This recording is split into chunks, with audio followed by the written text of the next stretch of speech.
Everybody give him a hand. Thank He's you. from Beyond Green Sustainable Food Partners. And so I learned how to say please and thank you, and I've actually apologized 4 times in the last 5 months, and I had never apologized in a kitchen in 36 years. So so the training started with me, and then what I did once I learned that was the biggest thing that was missing was this teamwork spirit and teamwork ability. What happens in these kitchens in general, not just Hawaii, but institutional kitchens, school kitchens in general, is that the food has ended up being mostly processed food, so the kitchen can put the food out without having to work together. So there's like the canned, so they look like cooks, they dress like cooks, they talk like cooks, they're in a kitchen full of kitchen equipment, and they're serving food. So you would think that they're moving as one. Well, I first started by asking the kids what they wanted to eat, and I was new to Hawaii, and people, I don't know if people are shy or quiet around the new guy, but I brought Priscilla and we went in to talk to the kids. What do you want to eat? And everybody just kind of stared at me, and I'm like, oh, they're not talking. So we discovered that it would be helpful if we gave them something to write on, and then they would open up in writing. So that was new to me. And then when I asked the ladies, then the second thing I do is I asked, it's all women in the cafeteria in Kohala, what do you want to make? Because I'm trying to converge what do the kids want to eat with what do the ladies want to make, with what's the equipment in the kitchen and what do the farmers have, right, in budget. And the ladies weren't used to, Priscilla and her team weren't used to being asked that question, because in general in institutional food, especially a system this big, it's been, I think, a little bit hard to get everybody's opinion. So they weren't used to me, they weren't used to anyone saying, what would you, if you had a magic wand, what would you serve the kids? So they kind of stared at me at first, right? And now everyone's staring at me. The farmers didn't stare at me. They told me what they had to grow. But finally the ladies opened up. They realized they were safe with me, right? And so those were just initial little obstacles. And then it was not a big obstacle, but teaming up with Priscilla. Okay, here's what the kids want. Here's what you want to make. Here's what the farmers have. Here's the budget. Of course, compliance. We want to make sure Sue and her team are satisfied that we're following the rules, right? And we don't want the union called, right, of course. And we want to be in people's job descriptions. So converging all that, and I didn't want to do all that work because I wanted Priscilla to be thinking. And so just, being patient as she came up with the menu, right? Because I lack patience sometimes, So I was probably the biggest obstacle, in Kohala. But they got it. And then we didn't go live. A lot of people are tempted to then go live with a menu, but we sampled the food multiple times to the kids, saying, is this what you mean by spaghetti and meatballs? Or is this what you mean by lau lau? Or is this what you mean by pizza? We had to make the pizza 4 times before the kids said, that's the pizza.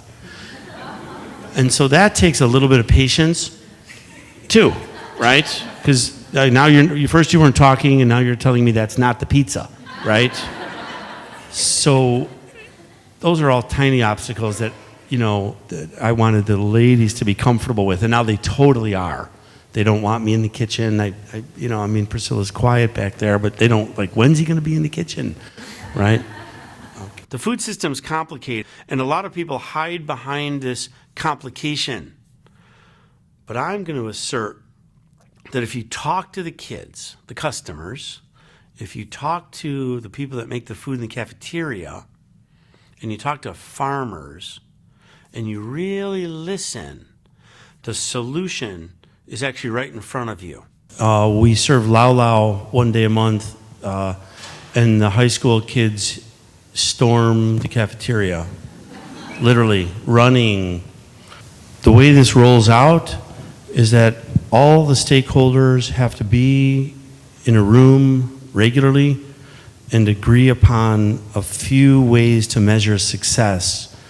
They're never all going to agree on everything, but there needs to be, 5 to 10 measurables that everybody agrees upon even before we know how to do it.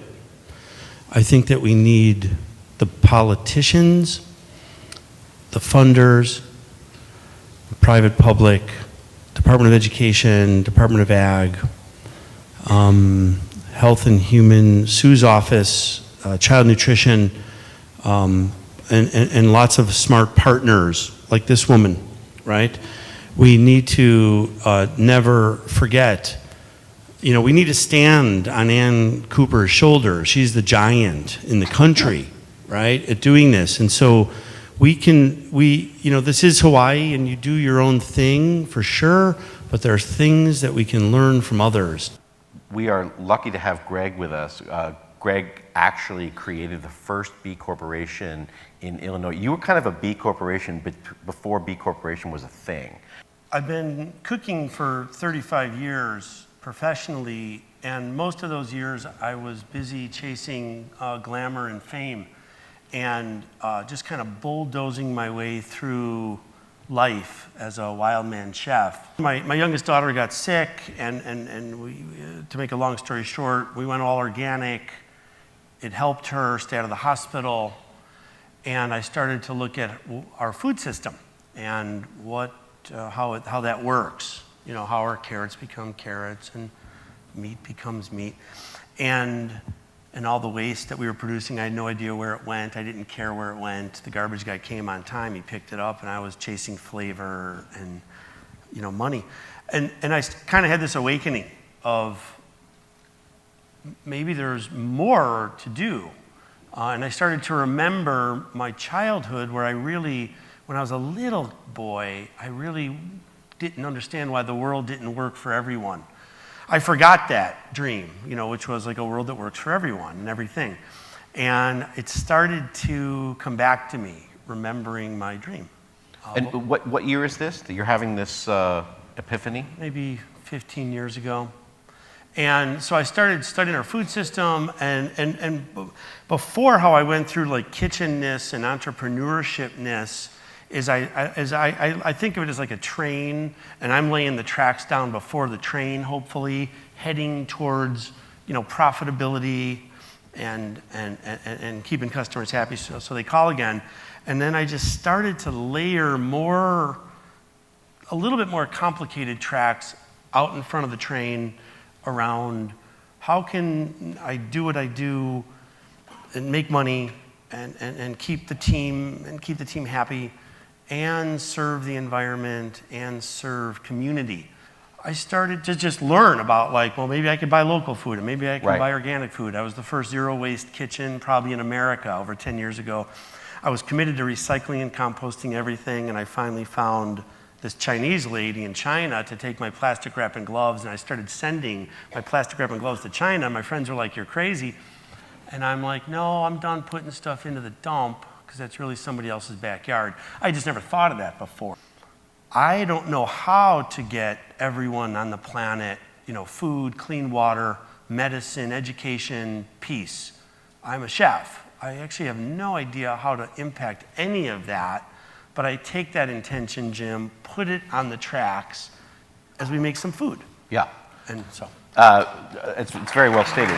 Thank you. Yeah, so one of the things I do is I consult schools around the country. I teach the lunch ladies how to cook and buy local food and budget.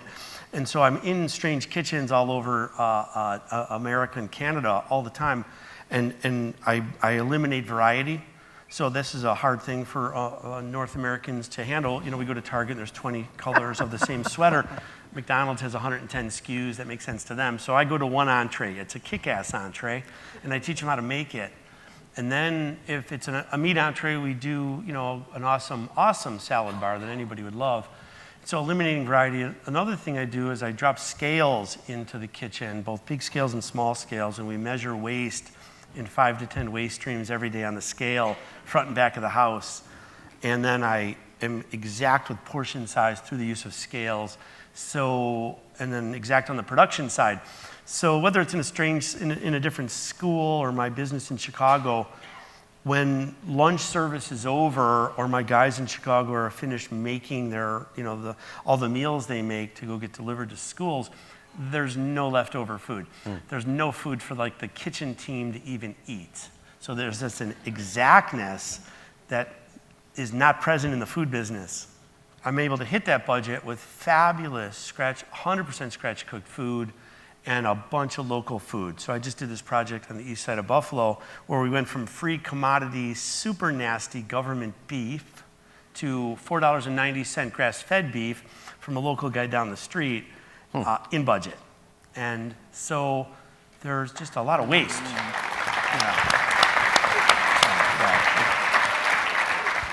I'm curious because you're the one who runs a business. I mean, do you feel that? Do you feel that this path that you've chosen is kind of, it's this or die?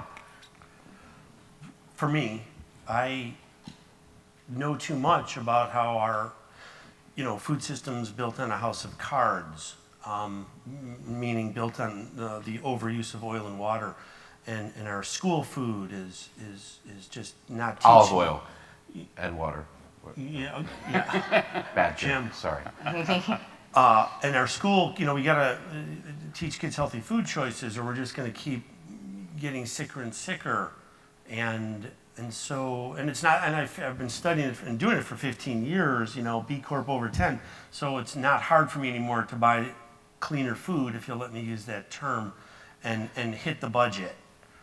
So I don't know what else to do except that. I mean, I got offered a job by that guy that ran Halliburton. I used to cook at the Masters every year, and the big bosses from Halliburton were there, and I was feeding them. And Arthur Anderson, they used to fly me around to cook for them until. It's a good thing you didn't take that contract. Yeah, right. And the Halliburton big boss says, you want a chef job? I'll give you a job. And I said, what would I do? I said, you're going to give me powders and bags, and I'm going to go to Afghanistan. I'm going to cook this like processed food. And he's like, yeah. I'm like, no.